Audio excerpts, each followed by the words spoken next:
Class 9 का प्रश्नावली 9.2 प्रश्नावली 9.2 आज का क्वेश्चन नंबर 6 हम लोग आज करने वाले हैं, जिसमें क्वेश्चन आपको स्क्रीन पर दिख रहा होगा कि उसमें लिखा हुआ है कि एक किसान के पास समांतर चतुर्भुज पी क्यू आर एस के रूप में एक खेत है। तो समांतर चतुर्भुज के रूप में क्या है, उसके पास एक खेत है, हमने उसको बना लिया है यहाँ पर।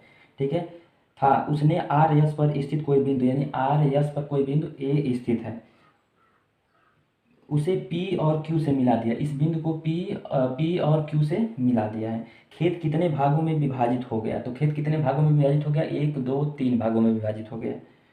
इन भागों के आकार क्या है? इन भागों का आकार कैसा है? त्रिभुजाकार है।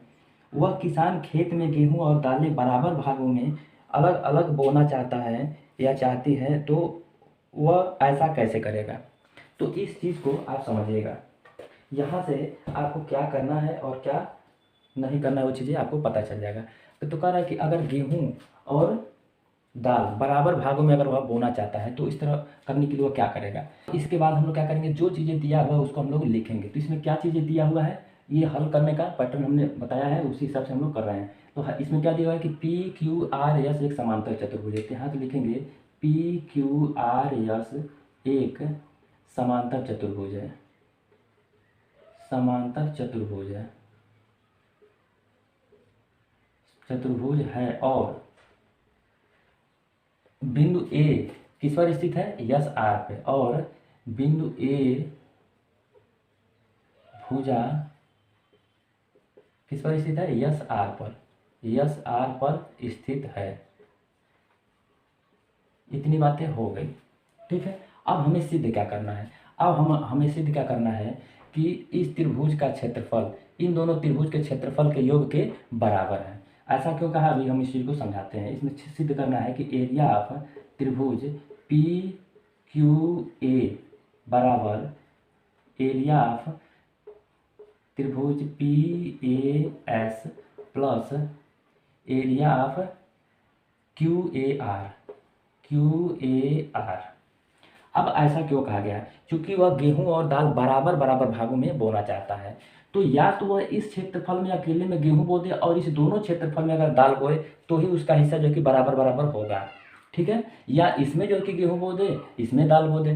तो इन दोनों को हमें बराबर दिखाना पड़ेगा, तभी ये चीज़ें हम लोग कह पाएंगे कि हाँ, इसका क्षेत्रफल इन दोनों के क्षेत्रफल के योग के बराबर है।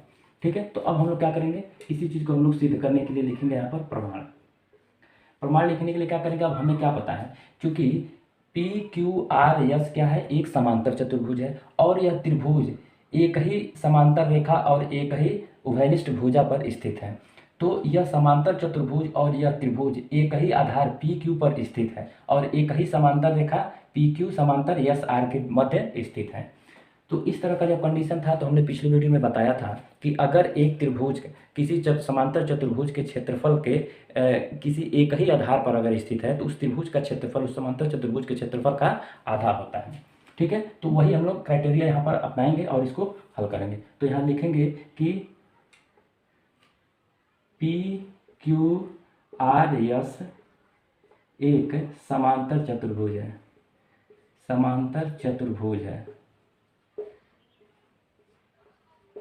समांतर चतुर्भुज है। अब क्या लिखेंगे कि त्रिभुज पी क्यू ए, लिखेंगे त्रिभुज पी क्यू ए और समांतर चतुर्भुज पी क्यू आर एस एक ही समांतर रेखा, एक ही आधार पी क्यू पर ही दोनों जो कि चतुर्भुज और त्रिभुज स्थित है। एक ही आधार पी क्यू और समांतर रेखा पी क्यू समांतर एस आर के मध्य स्थित है। तो अब हम लोग क्या कर सकते हैं, कह सकते हैं कि एरिया ऑफ त्रिभुज पी क्यू ए बराबर हाफ ऑफ एरिया ऑफ चतुर्भुज P Q R S.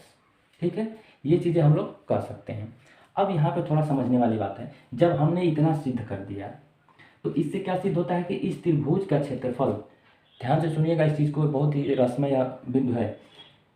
Area of त्रिभुज पी क्यू ए बराबर half of area P Q R S, यानी इस समांतर चतुर्भुज के आधा के बराबर इसका क्षेत्रफल है। ठीक है, मैं फिर इस चीज़ को रिपीट कर रहा हूँ। इसका कहने का मतलब ये हो गया कि इस त्रिभुज का क्षेत्रफल यानी पी क्यू ए का क्षेत्रफल इस समांतर चतुर्भुज पी क्यू आर एस के आधा है। तो इसका मतलब क्या होगा कि अगर यह आधा है तो जो बचा इस समांतर चतुर्भुज के बचा हुआ जो शेष क्षेत्रफल है वह आधा है। इसी समांतर चतुर्भुज में आधा तो ये हो गया, यानी जो बचा है वह दोनों क्या है, आधा है। तो इस प्रकार हम लोग कह सकते हैं, तो इसके जगह पे हम लोग क्या लिख सकते हैं कि इस प्रकार हम लोग लिख सकते हैं, इस प्रकार area of P Q A बराबर, पी क्यू ए बराबर क्या हो जाएगा, ये दोनों क्षेत्रफल हो जाएगा, यानी त्रिभुज area of P S A plus area of Q A R, area यहाँ पर लिखते हैं, यानी ए आर से एरिया हो गया, area of Q A R हो गया। ठीक है, इतनी बातें हो गई और यही चीज़ें हमें सिद्ध करना था कि इस क्षेत्रफल के बराबर, इन दोनों के क्षेत्रफल के योग के बराबर ये है, और ये हमने यहाँ पर सिद्ध कर दिखलाया यहाँ पे। ठीक है, यहाँ पर हम लोग लिख दिए कि यहाँ पर प्रूफ हो गया है। तो ठीक है, ये क्वेश्चन नंबर 6 रहा।